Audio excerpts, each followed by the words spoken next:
Saya itu setiap live, ya kan, itu mau berusaha menguatkan akun. Saya tidak ada di situ kayak menghujat bagaimana. Saya cuma mau menjelaskan, ya kan, kenapa sih ajaran Kristen itu sampai dikatakan menumbalkan manusia, lebih baik menumbalkan binatang daripada manusia. Apa kata tumbalnya itu ya? Itu bisa jadi kena report kita. Iya, Oh, Ustaz Ali. ya udah kalau gitu permasalahannya berarti solusinya adalah tanya sama Hanzo. Tapi kalau kata tumbal itu dari TikToknya nggak apa-apa. Om. Bener nggak itu? Iya. Nggak apa-apa. Iya, saya dari tadi nggak ada kata-kata gini. Ada hujatan ini apa? Bunda Natali kenapa ini suaranya ya? Kayak nggak bagus. Kita ngomong kayak Itu feedback colokannya begitu. kendor itu. Iya. Apa ada tapping-tapping aja yang kendor. kata-katanya sudah kasar itu saya jujur tidak mau menanggapi lagi kan. Setidaknya kita tuh kan comparekan ke dalam Al-Quran bahwa yang namanya penebusan dosa itu tidak ada seperti itu. Iyalah. Karena kita tahu Tuhan Kalau itu gitu, maha Yahudi pengampun nggak loh. norak sendiri. Kenapa binatang? Ya, kenapa jadi kurban binatang itulah untuk menghapus dosa, tetapi dijadikan manusia yang menghapus dosa begitu dengan cara ditumbalkan. Nah itu saya senang kali waktu Ustadz Alif datang itu karena ada 2 Kristen yang naik, tapi langsung rungkat begitu. Jujur setelah itu Ustadz saya nangis, Ustadz Alif, saya nangis sampai dibilang anak saya pasti mama rungkat ya mak ya, ketika gitu kena benet ya. Iya nangis saya, ya Allah, baru hidup akun saya tadi subuh, tiba-tiba oh ya Allah ya Robbi. Ya baru segitu. Yesus 3 hari bangkit juga nggak ada masalah. Santai aja lah. Belajarlah dari Yesus. Ya. Ya. Iya. Kalau bangkit berarti nggak ada yang mati kan? Nggak ada yang ditumbalin kan?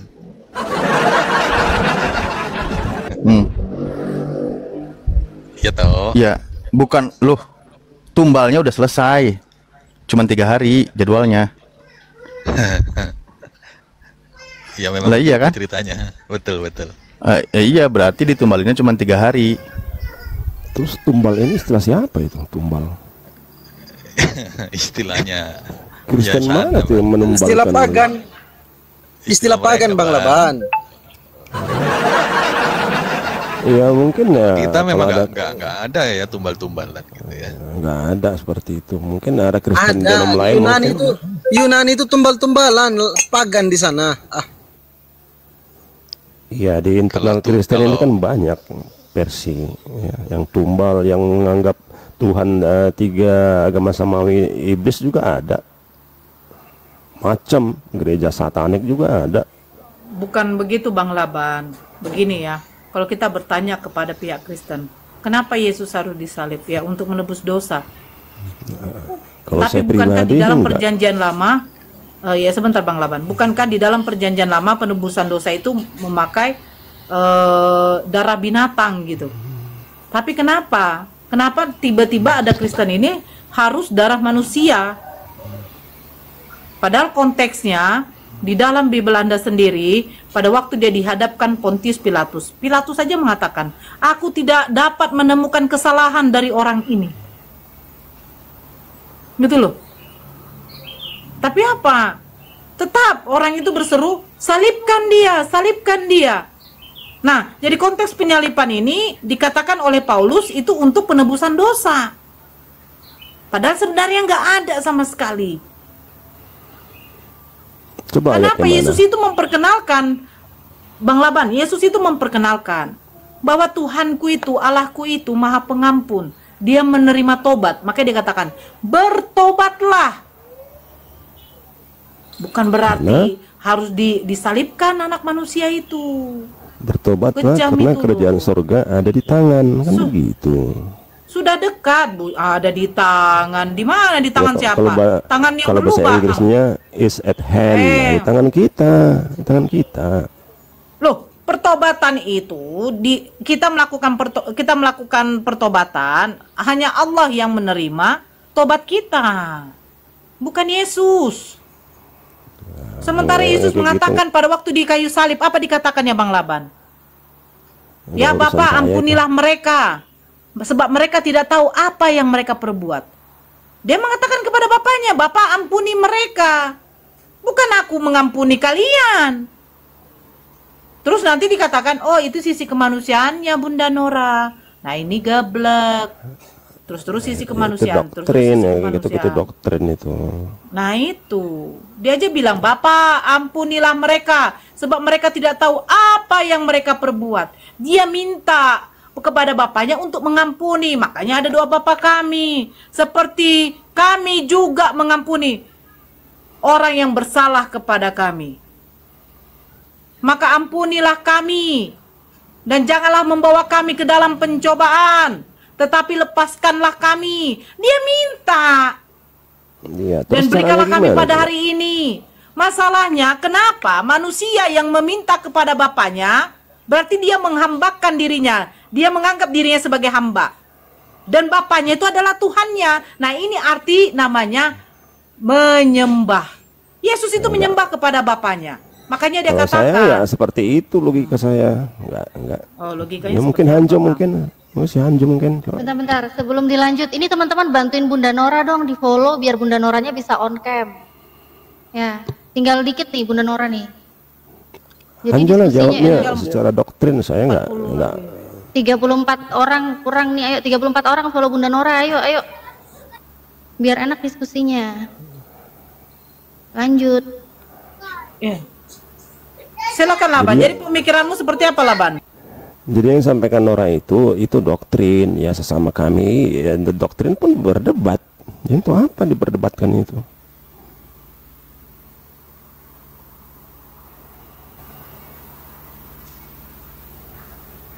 Ya, kalau saya beda lagi ya, dengan cara saya sendiri.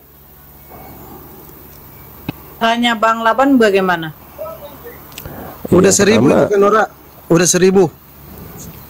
Udah Kan 1000 Nora. yang paling dasar kalau saya itu bahwa ya pengakuan dari Yesus itu apa? Yaitu adalah anak Allah. Nah, selanjutnya arti anak Allah itu apa? Bahwa anak Allah itu orang-orang. Berarti kalau disebut orang-orang berarti banyak kan begitu. Yang diperanakan bukan dari darah atau dari daging. Nah, kalau disebut seperti itu berarti bukan aspek lahiriah tetapi aspek rohaniah yang dibenahi. Pak Laban, Yesus itu mati di kayu salib itu daftar untuk mati, dikorbankan oleh Bapa, atau berusaha dihukum oleh orang-orang tentara Romawi yang kerjasama dengan orang Yahudi, atau yang dibunuh itu rohnya? Nggak, saya berpikir segini ya cara pandang saya. Orang yang merendahkan diri dimanapun, ia akan dilempari batu atau diinjak-injak orang. Itu saya. Apa jawabannya? Orang yang merendahkan diri di tengah sesama di antara manusia, dia akan kena injak-injak. Dia akan dilempari batu, dicemooh, ditampar ya. Nah, bagaimana caranya agar orang yang menampar tidak ada? Maka semua orang harus merendahkan diri sehingga tidak ada lagi orang yang menginjak-injak. Nah, pandangan saya seperti itu. Nah, kalau Anda bertanya doktrin, ya silakan Hanjo yang jawab itu. Saya nggak ingin menjawab secara doktrin. Loh, kembali kepada poin yang sedang dibahas. Yesus itu menyerahkan diri dalam artian bunuh diri, atau dikorbankan oleh orang, atau justru Elohim sendiri yang mengorbankan anaknya? Saya nggak urusan bahas seperti itu. Silakan Hanjo.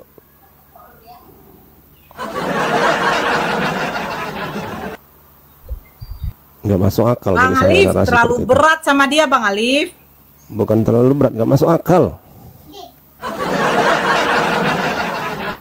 Ya hal ini Maksudnya di Ustaz internal- Alif. di Emang internal nggak masuk Kristen, akal?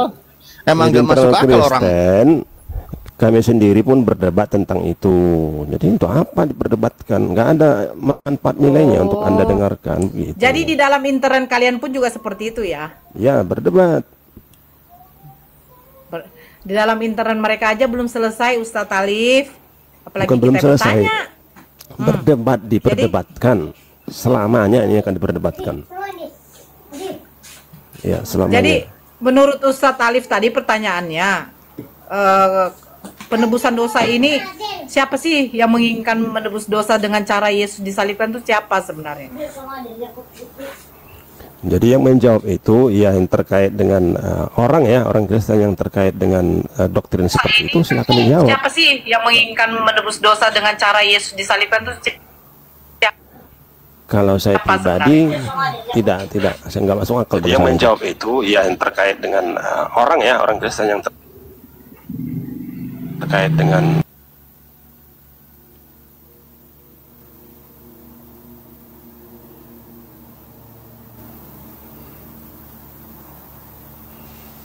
Cek tes. Oke, aman. Sorry. Ya udah kalau gitu Pak Laban, menurut Anda logisnya itu Yesus itu disalib atau tidak disalib? Nggak masuk akal. Ya, disalib nggak masuk akal ya, apalagi untuk nebus dosa ya. Nggak masuk akal bagi saya itu. Iya, nggak masuk akal Yesus disalib apalagi untuk menebus dosa manusia. Kalau kita diskusi berkaitan dengan akal sehat, memang yang selama ini dijelaskan atau disampaikan oleh kawan-kawan Kristen memang nggak masuk akal, Tapi kalau membahas tentang doktrin imannya harus diimani seperti itu, kan jadi gitu. Kalau tema seperti ini dinarasikan kepada saya akan melihat yang menyalibkan ini, yang menyalibkan itu siapa sih, gimana sih kok bisa seperti itu kelakuannya. Nah itu sasaran saya ke sana, bukan kepada Yesusnya. Sasaran Anda kepada Yesus, saya bukan kepada orang yang menyalibkan. Ini yang harus dibenahi. Berarti pertanyaannya begini, Ustadz Alif. Pertanyaannya begini, siapa yang menginginkan Yesus disalibkan? Yang menginginkan Yesus disalibkan adalah orang-orang yang meninggikan diri. Apa itu? Siapa yang meninggikan diri? Ya kalau di zaman Yesus tersalib itu ya orang-orang yang meninggikan diri itu ya orang-orang Yahudi. Ya udah berarti gini aja. Orang Yahudi gitu, tidak suka juru selamat itu hadir dalam kelemah lembutan. Mereka suka yang hadir seperti pahlawan superhero.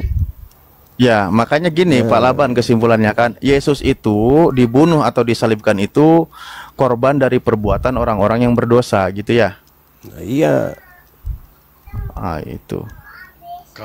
Jadi karena perbuatan dosa orang yang tidak suka dengan ajaran Tuhan, maka dibunuhlah orang yang tidak bersalah ini. Yesus ini sebagai korban sebenarnya di sini. Pada prinsipnya ya dalam tadi udah sepakat gimana jadi? Ini kok Pak Laban suaranya jadi berubah? Ini Hanzo lagi nih yang ngomong. Hanzo, Ustadz Alif, dia beda dengan Bang Laban. Beda. Ini ya. Oh iya. Yesua Kan beda, itu kan? datang itu sebenarnya atas kehendak Elohim atau Bapa yang Maha Itu Kuasa doktrin. Itu doktrin. Ya itu doktrin. Kenapa dibilang doktrin? Karena Enggak. Saya ikuti, oke. Kalau pernyataan Yesus kita akuin. Kalau Yesus datang atas kehendak Tuhan, ya oke lah itu pernyataan Yesus. Gini bro Ini kawan-kawan Muslim ini gimana ini? Enggak. Kalau nggak tahu Bible diam aja lah. Jangan ikut ngomong. Si Fandi tuh, bukan si Fandi tuh. Bilang doktrin tuh. Kurang ajar ya Hanzo ya. Hanzo, saya dukung kau. Memang Yesus kehendak datang Bapaknya tuh. atas kehendak Elohim. Oke. Iya. Sesuai dengan pernyataan Yesus. Karena yang paling tahu manusia ini kan Tuhan itu sendiri. Tuhan itu kan Ya. Alfa Omega. Dia tahu yang awal yang akhir. Ketika dia tidak menurunkan atau menurunkan Yesus ke bumi, nggak ada satupun yang selamat. Karena bumi adalah dalam jangkauan si jahat. Bumi ini asalnya udah dirampok oleh si iblis. Kalau Yesua tidak datang, seutuhnya bumi bulat-bulat itu masuk ke dalam api kekal. Maka dari itu begitu bisa nggak Elohim ini bikin lagi bumi yang baru? Bisa, semudah itu gitu.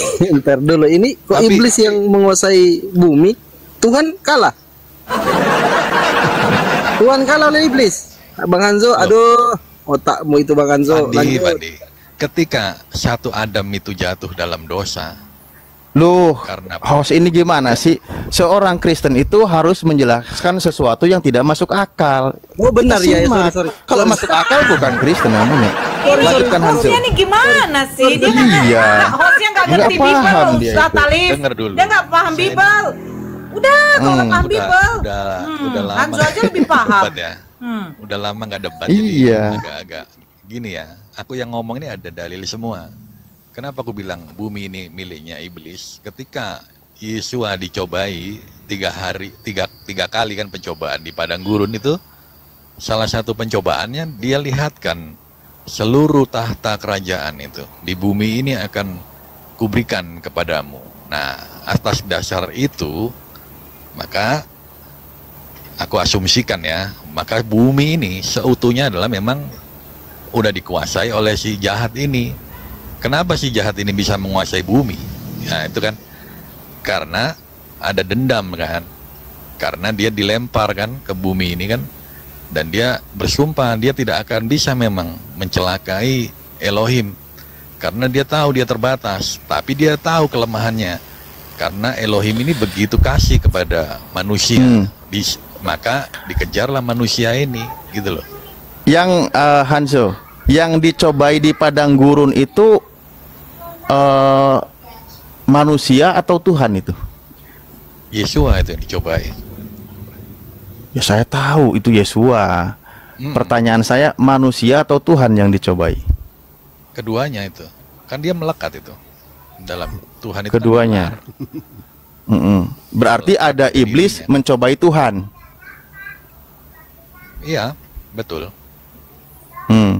Iblis mencobai Tuhan. Oke. Padahal Tuhan tidak bisa dicobai oleh Dia kan tidak tahu iblis. siapa itu Yesua seutuhnya kan. Yang dia tahu Yesua ini yang dia pahami kan terbatas. Dikiranya dia ini bukanlah dari Elohim itu sendiri. Dikiranya ya juru selamat biasa gitu kan. Makanya di skenario kan supaya dia ini tidak menjadi juru selamat gitu loh. Loh, Panjang tuh sebentar. ceritanya. Bukankah di dalam kitab itu justru tertulis bahwa Elohim itu tidak bisa dicobai? Pencobaan itu datangnya dari Tuhan. Tapi sebab Allah tidak dapat dicobai oleh yang jahat. Dan Makanya ia kalau dia sendiri tahu, tidak mencobai siapapun. logikanya kalau dia tahu Yesua itu Elohim atau roh Elohim, mungkin nggak dia mencobai? Nggak mungkin. Dia Ya, tahu. justru malah ini Yesusnya yang nggak tahu. Kok Tuhan bisa dicobai oleh iblis? Ini gimana sih kau ini? Yesusnya yang nggak tahu diri. Ustaz, Yesusnya yang nggak tahu diri. Dia Tuhan, dia nggak ngaku Tuhan gitu loh. Bukan kisah nyata itu kan gambaran saja, alegoris. Oh, gambaran. Aslinya Yesus nggak dibawa ke padang gurun. Siapa pula sih yang melihat itu? Iya juga sih ya. Lihat iblis. Iya, Hanzo. Jadi yang kau ceritakan itu sesuatu yang tidak masuk akal. Menurut Pak Laban, apa sih kayak gitu nggak masuk akal, nggak usah dipercayalah. Itu cuman cerita aja gitu loh, Hanzo. Bukan, dengan Loh. itu Oh, Pak Laban. Pak Laban. Hanzo, cerita Anda itu bagus. Hah? Gimana Pak Ada Laban? yang disampaikan di situ, ada sesuatu yang disampaikan. Bukan berarti itu kisah nyata, bukan. Iya, bukan kisah nyata kan? Siapa pula sih yang nyaksikan iblis ngomong? Lah iya Hanzo, yang kau ceritakan itu bukan kisah nyata, ngapain kau ceritain gitu loh? Nggak penting. Gitu maksud Pak Laban itu. Yang disampaikan kan intinya Tapi- ini. Ustadz Engkau Talif, harus menyembah Tuhan Ya. Allahmu dan hanya cara dia saja Pak yang Laban, berbakti. tapi kan ada konteks katanya. Jikalau kau anak Allah, berarti iblis tahu Yesus itu anak Allah. Ya kan Ustadz Talif? Kan ada di situ kayak gitu. Ya, Kan ada itu kata kan jika. narasi Kata jika yang itu kan tertulis, berarti dia tidak itu tahu. hanya sebuah fiktif. Itu cuma narasi aja, nggak ada faktanya gitu loh. Oh, gitu. Tapi menurut Ya, ya, ya. Pak Kalau Laban cerita gitu. itu dibilang fiktif, berarti Yesus itu fiktif juga dong. Itu konsekuensi logisnya. Jadi Kalau saya Menurut Pak pribadi, Laban, nggak ceritanya masalah sih. fiktif, Yesus dijadiin tokoh. Mitologi lah istilahnya, mitologi. Nah, mitologi Yunani. Tuh. waduh berat itu Pak Laban. Ya nggak apa-apa, ya saya seperti itu.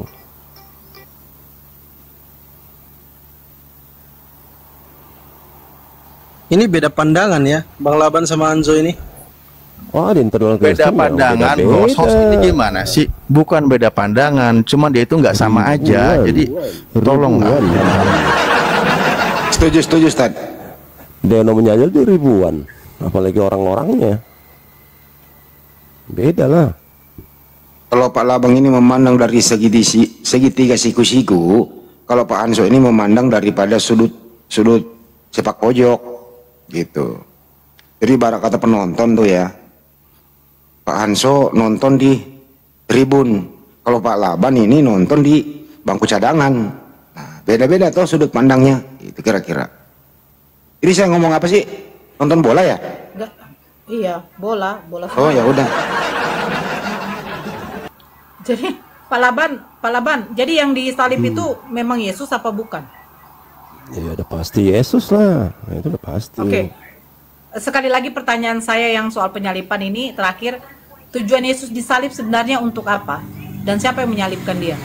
Nggak ada tujuan saya siapa kok tujuan itu.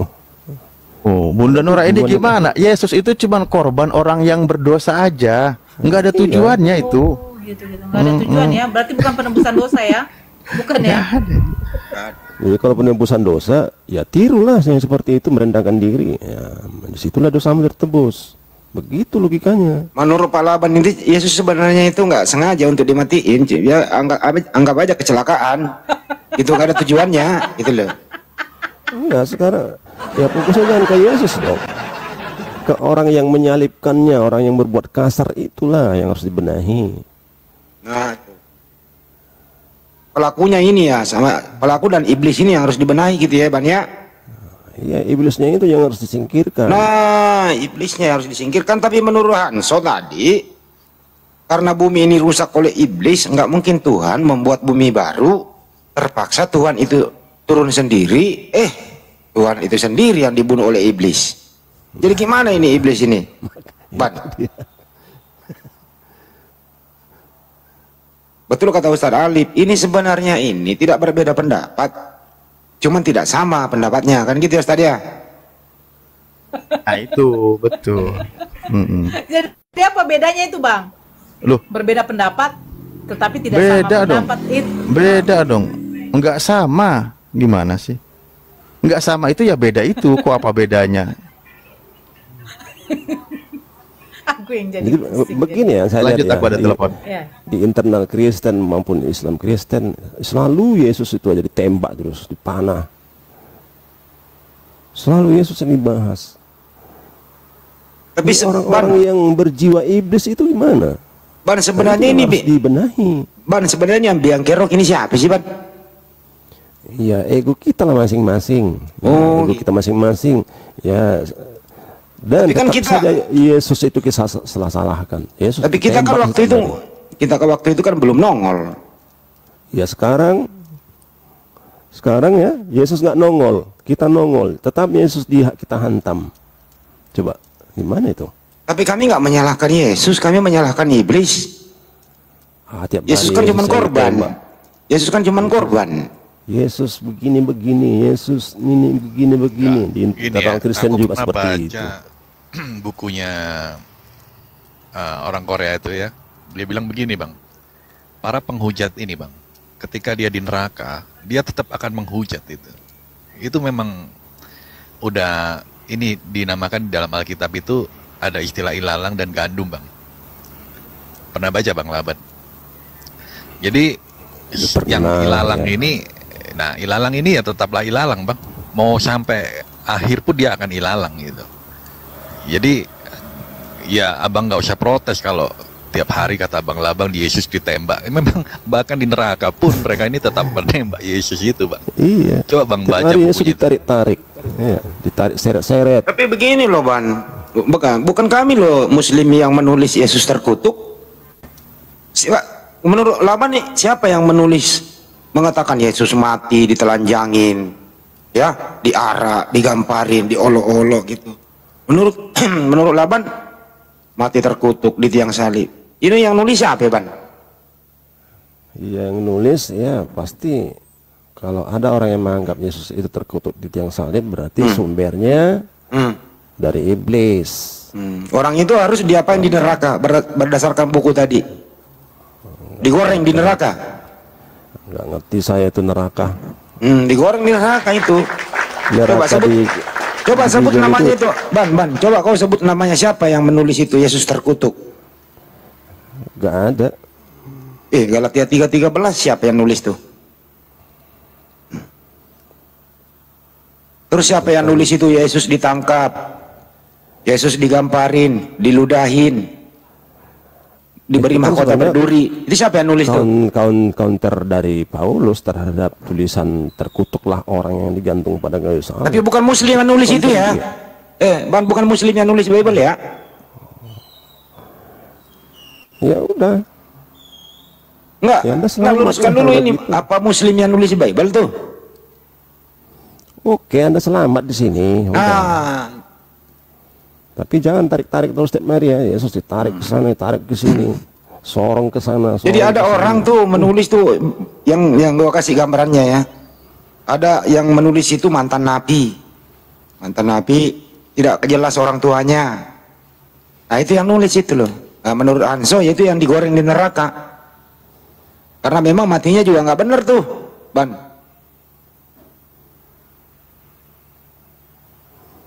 Benar ya, Ban? Ya intinya kalau Anda ingin ikut-ikutan mengatakan Yesus terkutuk di kayu salib, silahkan. Bukan saya yang ngomong. Iya, Pandi kasih gue moderator, Pandi. Bukan saya yang ngomong. Kalau Anda mengikuti itu silahkan. Mana mungkin saya mau mengikuti itu, orang itu bukan kitab saya kok.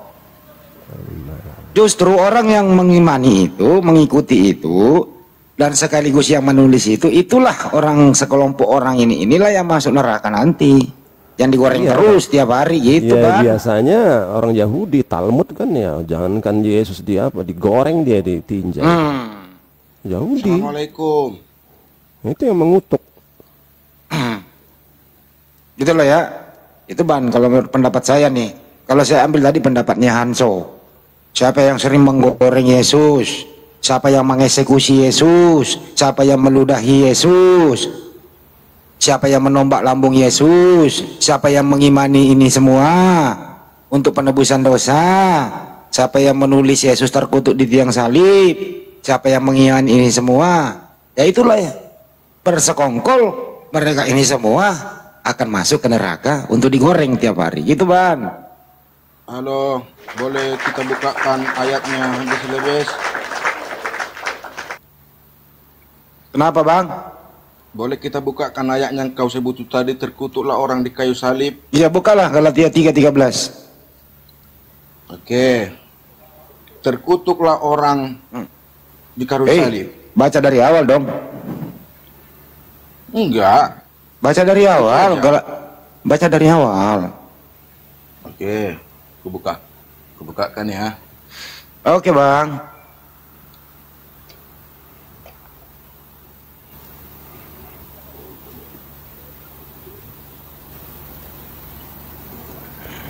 Saya rasa sudah jelas artinya ya. Nanti Laban tanggapi ya, Ban ya. Ya dibaca. Di mana tadi?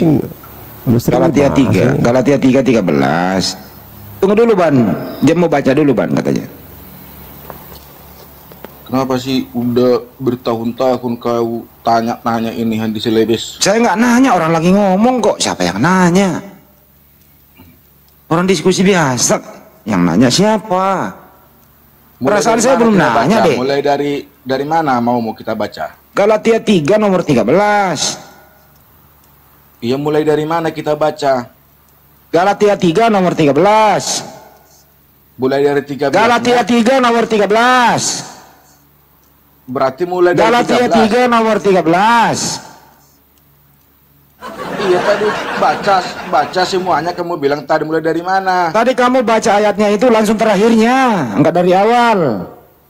Berarti kita baca Galatia 3 nomor 13. Iya, mulai dari 13. Galatia kan? 3 nomor 13. Aduh, gimana sih keledai? Galatia 3 nomor 13. Nih saya baca aja, Kristus telah menebus kita dari kutuk hukum Taurat dengan jalan menjadi kutuk karena kita, sebab ada tertulis terkutuklah orang yang digantung pada kayu salib. Nah, iya, mak, ku bilang tadi berarti mulai dari 13 kita baca. Kan itu. tadi saya udah ngomong 67 kali loh begitu. Tentu kamu harus mengiya. Kenapa kalau mau bilang nomor 13, nomor 13, nomor 13? Tadi yang kamu minta. Baca gimana, semuanya. Ban? Gimana Ban tanggapanmu Ban? Setelah kau baca situ Ban. Kristus telah menebus kita dari hukum Taurat. Nah, Kristus ini apa sih? Kristus itu diusap ya, diurapi ya. Apanya yang diurapi? Kita itu sendiri ya. Rohaninya kita itu, batinnya Kristus telah menebus kita dari kutuk hukum Taurat. Dari kutuk hukum Taurat. Dengan jalan menjadi kutuk, menjadi. Paham gak kau kata menjadi? Paham Bang. Tadinya tidak terkutuk, menjadi terkutuk gitu loh. Kalau menjelaskan yang terkutuk itu orang yang di sebelah kanan kiri Yesus itu, orang yang terkutuk itu karena bersalah. Yesus dikutuk bukan karena bersalah. Oh, Yesus dikutuk juga. Nggak benar itu. Iya, bukan karena dia bersalah. Barusan dia ngomong Yesus dikutuk juga. Ini Kristus loh, bukan Yesus. Oh, ya udah Yesus terkutuk toh. Ini Kristus loh, bukan Yesus loh. Iya. Lurusin Bang. Nah, pahami dulu Kristus itu apa. Kristus itu ada di kita masing-masing. Ya udah diakui Yesus terkutuk. Siapa yang mau menjelaskan? Aku atau si Laban ini? Ya kamu udah ngomong tadi bro, katanya lu ngomong sendiri loh. Kamu udah ngomong sendiri Yesus terkutuk tadi. Maksud saya, harap hati-hati membaca ini. Di sini tidak ada Yesus, yang ada adalah Kristus. Jangan diseret-seret lagi Yesus di sini. Kok jangan? Jadi Kristus ini siapa? Kalau Kristus itu yang diurapi, itu banyak. Anda, saya, semua bisa si Handi Silebes ini, Yesus memang disalibkan. Itu seolah-olah terkutuk itu malah dituduh juga dengan Yesus. Barusan ayat ini. Barusan dia ngomong loh Yesus terkutuk. Kok barusan ngomong tadi? Iya kan pertanyaan si Handi Silebes kan itu. Mengenai Yesus disalibkan di tiang kayu salib itu, sementara orang yang disalibkan di kayu tiang salib itu orang-orang yang terkutuk. Nah iya. Nah, di sini tidak ada Yesus. Ayat ini bercerita yang dituliskan si Paulus ini bukan perkataanmu ini Handi Silebes. Ini perkataan Tuhan kami yang diilhamkan kepada si Paulus, maka si Paulus menuliskan. Jadi jangan kau bawa cara otakmu untuk menafsirkan ayat ini. Kalau saya nggak menafsir kok. Orang ada yang baca, orang yang menerangkan, saya nggak menafsir. Dengarinlah. Justru nalar Tuhanlah yang kamu bawa untuk. Jangan nuduh orang sembarangan. Dengarin dulu. Ini aja nenek lampir gini. Di sini tidak ada Yesus, selesai. Yang adalah Kristus, selesai. Tidak ada Yesus. Jadi Kristus itu siapa? Kristus itu yang diurapi. Siapa? Bisa di dalam diri Anda, di diri saya, di semua manusia bisa. Itu lebih bermakna. Dajjal. Astagfirullah. Kristen itu Dajjal. Ini nih si host apa kurang ajar ini. Aduh. Orang Laban yang ngomong kok. Kalau kita Tuhan nggak berani kau. Orang Laban yang ngomong gimana Bang? Terusin dulu Bang. Pertanyaannya si Handi Silebes ini. Saya nggak nanya Ban. Saya belum pernah nanya Ban. Saya nggak pernah nanya. Aduh, dengarilah dulu Handi Silebes. Lu menuduh saya nggak nanya kok. Iya. Maksudku begini, pertanyaan kalian ini mengenai Nggak ada yang bertanya, nggak ada yang bertanya, nggak ada. Diamlah muncungmu itu. Kau yang diam kok, nggak ada yang bertanya kok, gimana sih? Kan ini aku mau Kupingmu itu menjelaskan. loh, kuping kamu itu yang